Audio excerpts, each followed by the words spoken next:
Hey folks, Dave here. I was going to start off this episode by making an image of this wraith here, and I've decided that I'm just not going to do it. It doesn't really interest me anymore. I started off this project thinking it was going to be cool, and it's just not working out for me. I've kind of lost the joy of this model, so I'm just going to abandon it. And now you might be asking yourself, why am I making a video when I'm telling you that I was going to do a thing and not? And the reason why is that it allows me to have a discussion and give my thoughts on a issue and a topic that a lot of makers make. In fact, every single maker makes, but new makers especially run into, and that is, what do you do when a project is not successful? How do you go from, hey, I'm going to do this thing, try it, realize that the thing you're doing isn't working, and where do you go from there? Do you try to rescue it? Do you try to abandon it? What does that mean for me as a person and as a maker? What do I do with this information? How do I deal with it? And that's a topic that is not discussed a whole lot. Most of the time when you watch videos like this, you're watching it to see a project be completed from start to finish. And most of my videos are projects being completed from start to finish. Sometimes there's issues along the way that I have to overcome, but in general, I start off with a goal and I complete that goal. That's the video. But you very rarely see what to do when that doesn't actually work out and it's time to move on. And sometimes it is time to move on. There's a concept in economics called the sunk cost fallacy, which basically means at a certain point, no matter how much you have invested in a project, putting more time and energy into that project is not going to make anything better, and you're just wasting that time and energy. And I think I've come to that with this project. So I'm going to discuss why I think this is not going to work out and what I can do with that information to move forward and to make my next project more successful.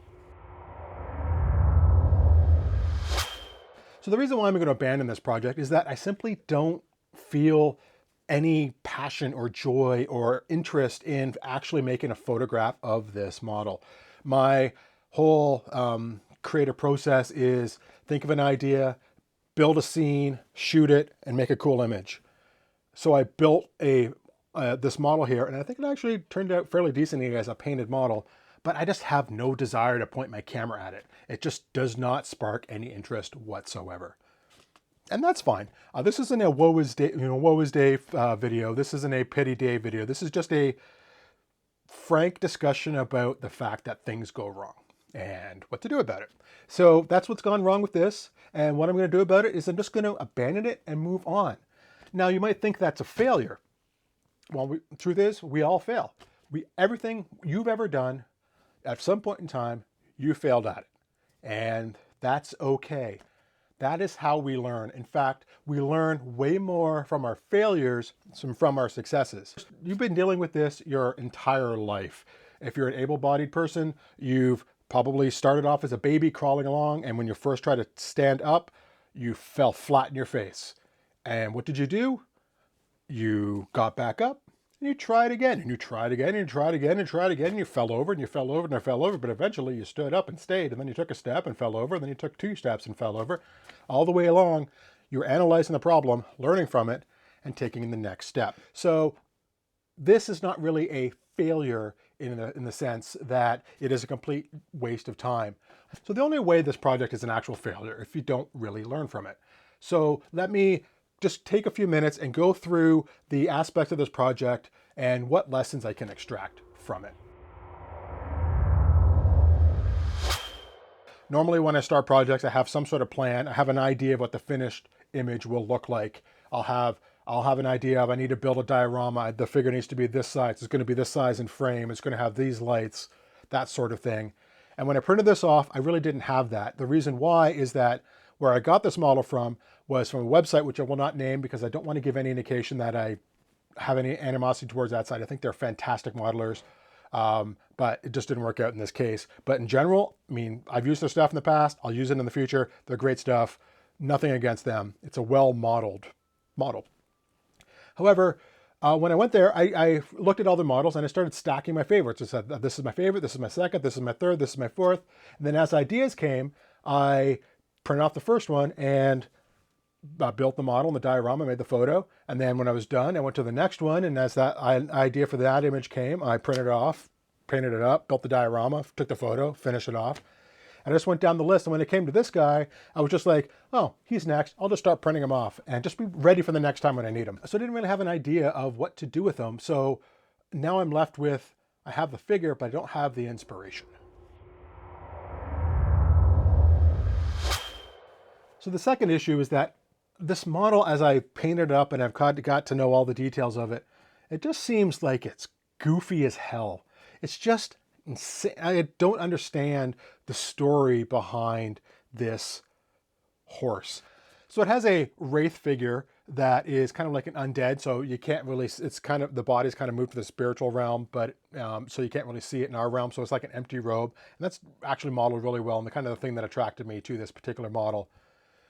But he's sitting on this horse, but this is not a live horse. This is a dead zombie horse. He's got flesh holes in him and flesh coming off of him and weeping sores and exposed bone. So it's like a zombie horse that's being ridden by this magical being. And that doesn't make sense to me. There should be one of them that's like trying to do too much. And on top of it, the horse itself doesn't make sense. First of all, 2 of his legs are no longer attached. So I assume there's some sort of magic that's keeping this horse together. I feel like it's a ghost horse. And then this pose where this horse is kneeling against this rock. And I just can't picture any time where a horse would be walking down and then starts kneeling on a rock. It just seems like it's trying too much. And it's just off enough that it's hard for me to wrap my head around what's going on so I can put it into a photograph. When I started printing this off, I had to put it away for a while and start working on something else.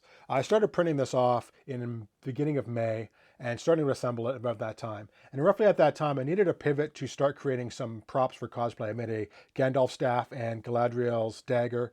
There will be videos of those on my channel for a cosplay event in June. So I needed to spend the majority of May building these things. So I put this off in the corner. And when I put it off in the corner, it was just sitting there half assembled for the longest time. So I think mentally for like a month and a half, it's just been sitting there being an abandoned project that's not getting worked on. So I just got used to thinking of it as that project that is sitting in the corner, not being worked on. And I didn't give it much thought and it just sat there. And now it seems like work to get back into building it and building up a passion for it again, now that I do have the time to work on it. So that brings us to the lessons and what can I learn from this to get some value out of this project, even though I'm going to abandon it. And I think the first lesson is that I really need to, before I start printing things off and getting kind of invested in the time and energy of building these models, I need to have more of a plan of what it is going to look like. I should have given more thought to how am I going to shoot this thing? Do I need to put it in a diorama? Do I need it smaller so I can build a big diorama? Do I need it bigger so I can shoot in details? Those sorts of things. So I think lesson number 1 is to have a better plan, not a fully fleshed out like step-by-step plan, but at least a vision of what the end image will look like. So the second lesson I think is that I need to be more selective about my stopping points.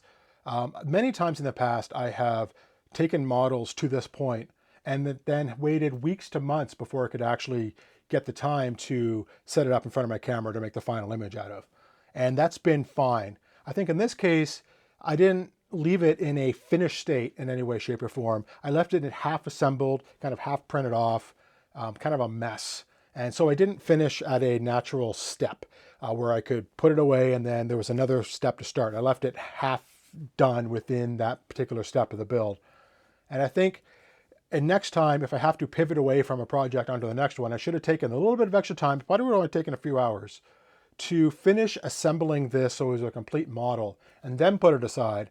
So I didn't have that burden of figuring out where did I leave off? What all the mental things of this is the next step in the assembly, this is the next step in the assembly, this is the next step in the assembly. I had to map that all back into my head. And that's just tedious and it's not fun. So if I left it in an assembled state, then I could forget all that. And then I could just, when I picked it up again, I could just think of how do I want to paint it?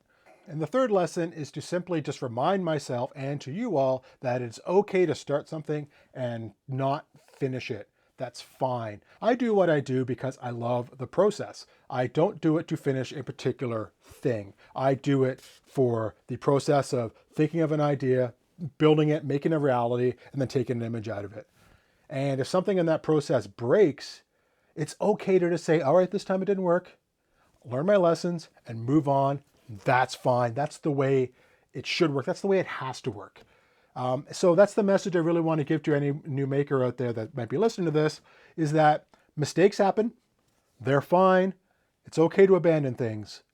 It's okay just to take something and put it on a shelf, and maybe you'll work on it later, maybe you won't, but that's part of the process. If you find yourself in that situation, just put it aside, find something else to work on. And I have plenty of things to work on. So that's what I'm going to do. I'm going to take this guy and I'm going to put him on a shelf, and maybe in a year or two, inspiration will strike and I'll have him ready to go to take the next photo.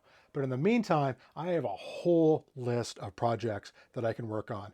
So I'm going to start going through that list, find the next project that interests me and excites me, and start working on that. And that project I will cover on this channel. So stay subscribed for that. So thank you for watching and following along. If you're a new maker, remember that failure does happen. It's part of the process. It's fine.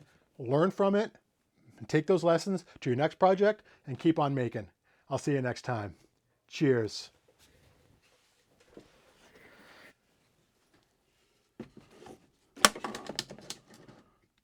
All right, what's next?